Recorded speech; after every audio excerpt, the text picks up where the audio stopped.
नमस्कार दोस्तों, आपका फिर से स्वागत है आपके अपने एजुकेशनल चैनल में। दोस्तों, नए इस कोर्स में मैंने यूपी टेट टेट और सी टेट के जो हम प्रैक्टिस पेपर करेंगे इसमें मैंने आप लोगों को बताया था। तो आप लोगों ने अगर पहले के 2 लेसन ना देखे हो तो उनको जरूर देखिएगा, जिससे आपको अंदाजा आ जाएगा कि थर्ड लेसन में हम क्या करने जा रहे हैं।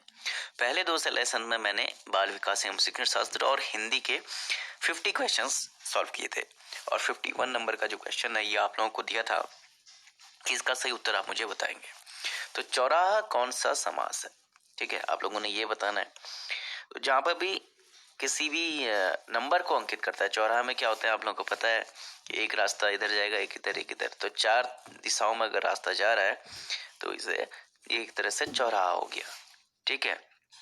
और अब आप लोगों ने मुझे बताना है कि चौराहा में तो जब भी बात करते हैं हम नंबर्स की तो वहां पर होता है द्विगु समास, तो सी इसका सही उत्तर हो जाएगा, ठीक है। अगला प्रश्न है, पुत्री का पर्यायवाची शब्द नहीं है। नहीं है कह रहा है तनय, सुता, आत्मजा या दुहिता। तो इसका सही उत्तर आप लोग मुझे कमेंट बॉक्स में कमेंट करके बताएंगे कि पुत्री का पर्यायवाची इनमें से नहीं है, क्योंकि पर्यायवाची शब्द मैंने आप लोगों को हिंदी के कोर्स में बताए हैं तो उसमें हमने बताया था। तो इसका सही उत्तर आप लोग से मैं चाहता हूं कि मुझे कमेंट बॉक्स में आप लोग बताएं। कमल का पर्यायवाची शब्द नहीं है। जो नीचे शब्द दिए गए हैं उनमें से कमल का एक पर्यायवाची नहीं है कह रहा है। सरोज, सलिल, अरविंद या पंकज। तो सलिल इसका पर्यायवाची शब्द नहीं है। अगला प्रश्न है, जिसकी मत झट सोचने वाली हो के लिए एक शब्द होगा, ठीक है। जल्दी सोचने वाली यानी कि जो बहुत जल्दी सोच लेता है तो वो कौन होगा? कुशाग्र बुद्धि होगा, दूतगामी होगा, प्रतिम पत्री होगा या दूरदर्शी होगा। तो कुशाग्र बुद्धि का उसे कहा जाता है जिसकी बुद्धि एकदम सोचने वाली हो, जो जल्दी से सोच लेता हो, किसी भी क्वेश्चन का हल या कुछ भी चीज है जल्दी से सोच लेता हो, ठीक है, लॉजिक इसका अच्छा हो। निर्गुण शब्द का संधि विच्छेद। निर्गुण, निधन गुण, संधि विसर्ग संधि यहाँ पे सी इसका सही उत्तर है दोस्तों। अगला प्रश्न है, वर्तनी के अनुसार शुद्ध शब्द का चयन कीजिए। तो पूज्यनीय, पूजनीय या पूजनीय या पूजनीय। तो इसका वर्तनी के आधार पर, जो बोलने के आधार पर होता है दोस्तों, तो ये होता है दोस्तों वर्तनी के आधार पर होता है पूजनीय, ठीक है, पूज्य नहीं है तो पूजनीय इसका सही उत्तर होगा। ये वर्तनी के आधार, अगर वैसे शब्दों के आधार पर होता तो पूजनीय ये शब्द सही होता, यहाँ पर ये सही होगा। नेक्स्ट है, जिसका जन्म पहले हुआ हो। इसके लिए एक शब्द को लिखिए, ठीक है, जिसका जन्म पहले हुआ हो वो होता है अग्रज, ठीक है। तो इसका सही उत्तर है सी, अनुज छोटे भाई का हो जाता है। द्विज ज्ञानी के लिए बोलते हैं, सर्व के लिए भी जो सब कुछ जानता हो, या द्विज वो गुरु के लिए भी यूज किया जाता है। वर्तनी के अनुसार शब्द का शुद्ध रूप चुनिए। पुरस्कार, पुरस्कार, पुरस्कार, पुरस्कार। तो यहाँ पर सही उत्तर है पुरस्कार, डी इसमें सही उत्तर हो जाएगा दोस्तों। नेक्स्ट है, निम्नलिखित शब्द का प्रत्यय बताइए। सजावट का प्रत्यय, सजावट, सज धन वट। तो सजावट जो लिखा जाएगा दोस्तों,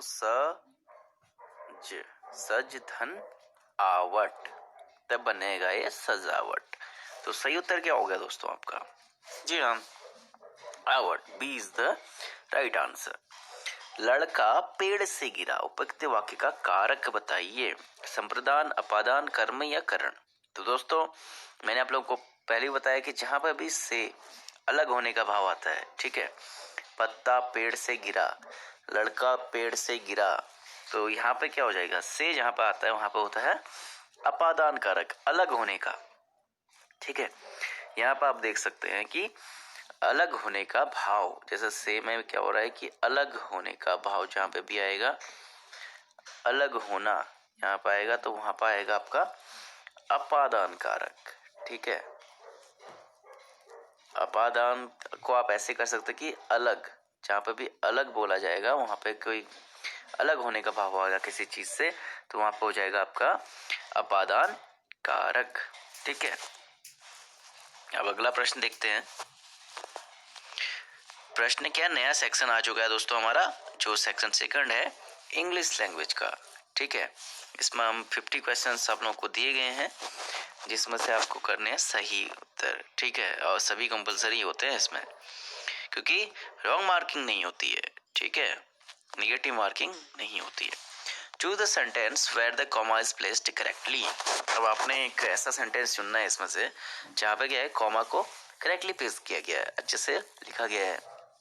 yes the play was fun, no I didn't comma go backstage well, the ending did surprise me, no Mohan was the lead actor। तो क्या सही उत्तर क्या होगा? यहाँ पर जो सही उत्तर होगा नो आई डिडंट गो, ठीक है, नहीं यहाँ पर नहीं होगा, यहाँ पर होगा well the ending did surprise me, see इसका सही उत्तर का, ठीक है।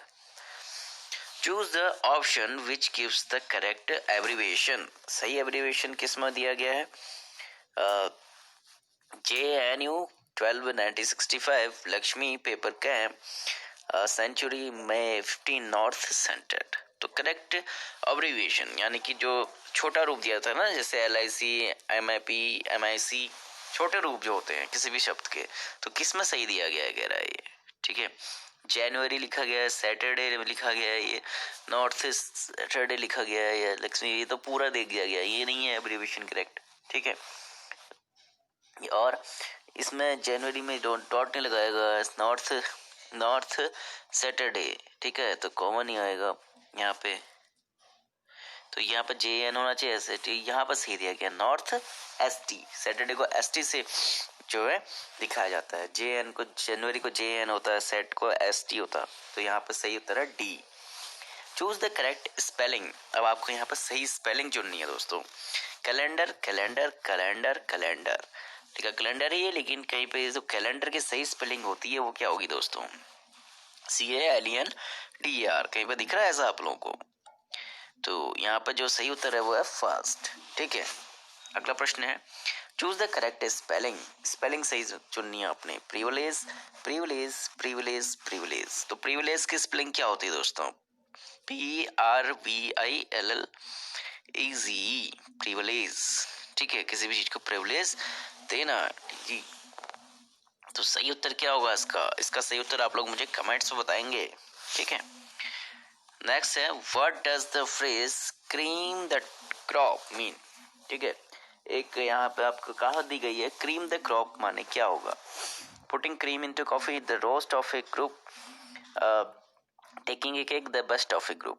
तो क्रीम ऑफ द ग्रुप होता है the best of a group. जब आप अपना कहीं पे बेस्ट देता है कोई ग्रुप, उसको कहा जाता है। जैसे फसल अगर अच्छी बनी तो ना उसका हो गया, तो यहाँ पे भी आ गया कि cream of group the best of a group is the right answer. The word pair discrete and discrete are called, ठीक है। डिस्क्रीट और डिस्क्रीट ये क्या है? एक तरह से होमोनिम होगा, होमोफिम होगा, सिनोनिम होगा या एंटोनिम होगा। तो ये होता है दोस्तों होमोनिम। आपको पता होगा कि होमोनिम में क्या होता है कि वर्ड बोलने में सेम होते हैं लेकिन उनके अर्थ बिल्कुल अलग होंगे। तो डिस्क्रीट और डिस्क्रीट एक तरह से यहाँ पे होमोनिम है। अगले प्रश्न की ओर बढ़ते हैं दोस्तों। 67 नंबर का प्रश्न है choose the noun from the given word, ठीक है। इसमें से आपको संज्ञा चुननी है। स्ट्रॉन्ग का जो स्ट्रॉन्ग की संज्ञा होगी स्ट्रांगली, स्ट्रॉन्गेस्ट, स्ट्रेंथ या स्ट्रेंथन। तो स्ट्रॉन्ग का जो यहाँ पे नाउन होगी वो होगा स्ट्रांगली, यानी स्ट्रेंथ, ठीक है। Strength is the right answer. Choose the noun from the given word. Grave का क्या होगा? ग्रेवली होगा, ग्रेवनेस होगा, ग्रेवल होगा, ग्रेविटी होगा। तो इसका सही उत्तर होगा दोस्तों gravity. A very brief pause in a sentence is marked by using ए और एन। तो एक जो आपको ब्रीफ सेंटेंस बताना है, मार्क करना है यूजिंग ए और एन को, ठीक है। सेमीकोलन, कॉमा, एपोस्ट्रोफ या पीरियड। जब आप बहुत कम छोटा सा करते हैं ए एन के द्वारा करते हैं तो इसको बोलते हैं दोस्तों semicolon. In the given sentence identify the gerund, ठीक है। Jogging is a good exercise. अब इसमें जीरन कौन सा होगा? जॉगिंग होगा, गुड होगा, इज होगा, एक्सरसाइज होगा। तो ये होगा दोस्तों good exercise. Identify the type of word that is underlined in the given sentence. All the people cheered noun, adjective, pronoun या वर्ब। तो इसमें सभी जो लोग हैं वो खुश हैं, तो इसमें सेंटेंस में आपने चुनना है कि कौन सा वर्ड होगा, नाउन होगी, प्रोनाउन होगी या एडजेक्टिव होगी या वर्ब होगी। तो दोस्तों सभी पीपल खुश थे, ठीक है। अंडरलाइन वर्ड है ऑल, यानी कि सभी। तो सभी में क्या आएगा दोस्तों, ये है एक noun. Identify the type of word that is underline the given. तो इट्स अ शेयर रबिश। तो शीर यहाँ पे क्या है, नाउन होगी, प्रोनाउन होगी, एडजेक्टिव होगी या वर्ब होगी। तो शीर क्या है, किसी चीज का नाम है तो नाउन होगा यहाँ पे भी। अगला प्रश्न देखते हैं दोस्तों, choose the singular form of given word. तो सिंगुलर वर्ड क्या होगी इसकी, गल्फ की, ये होगी इनगल्फ, गल्फ या गोल्फ। तो गल्फ की सिंगल फॉर्म होगी सी। Choose the correct sentence. Of water, take the glass. Take glass of this water. Take this glass of water. Take this water of glass. तो ये होगा take glass of this water. Choose the word that is spelled correctly. तो decorate, conserve, principal, negative. तो इसका सही उत्तर क्या होगा? तो इसका सही उत्तर है दोस्तों प्रिंसिप निगेटिव, स्पेल्ड करेक्टली। तो निगेटिव यहाँ पर सही से लिखा गया है, ठीक है, यानी GA नहीं, निगेटिव GA होता है। प्रिंसिपल यहाँ पर सही लिखा गया है, PRNICIPAL। दोस्तों 75 क्वेश्चन अभी तक हम कवर कर चुके हैं। नेक्स्ट क्वेश्चन जो है अगले लेसन में कवर करेंगे, तो उसको आप लोग जरूर देखिएगा। कोई कमेंट हो, कोई सजेशन हो तो वो भी जरूर दीजिएगा दोस्तों, और आप अगले लेसन के लिए जरूर आइएगा। चलिए मैं आप लोगों को नेक्स्ट लेसन का क्वेश्चन दे देता हूँ। Choose the word that is spelled correctly. आप यहाँ पर डिफाइन, मैक या प्रिफरली इन ग्रीक्स, यहाँ पे आपको ये वर्ड दिए गए हैं दोस्तों, अच्छे से देख लीजिए। Choose the word spelled correctly, define, name, perfectly या इनक्रेज। तो यहाँ पर सही क्या होगा दोस्तों, ये आप लोगों को बताना है, नेक्स्ट सेशन में बताइएगा। Thank you friends.